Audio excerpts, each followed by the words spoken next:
Today we talk about how can you uh, select or choose notification sounds on your Viber app. So you just follow these ways, then it's going to work with you. All you have to do in the first.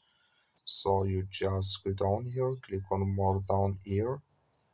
So then it's going to take you to this list. It's going to show for you like this here.